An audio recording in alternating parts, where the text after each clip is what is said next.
I made it further into the cave today. I almost got caught in a few booby traps, but I got away safe. I must have took a wrong turn somewhere along the way because I tripped on something that was sticking out of the ground. I got excited when I found out it was a piece of the Brazen Altar. It must have broken off, so I began digging nearby to see if I could uncover the whole artifact. The whole thing has got to be somewhere. The bronze piece I tripped on was actually part of the 4 horns of the Brazen Altar.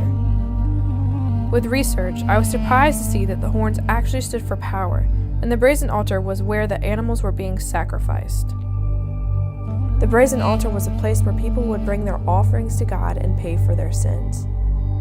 Hebrews says, without the shedding of blood, there is no forgiveness. The priest would look at their sacrifices the people brought to make sure they were perfect.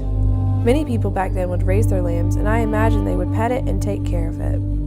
The lamb likely became family, and when it became time to sacrifice it, they understood the price that had to be paid for their sins.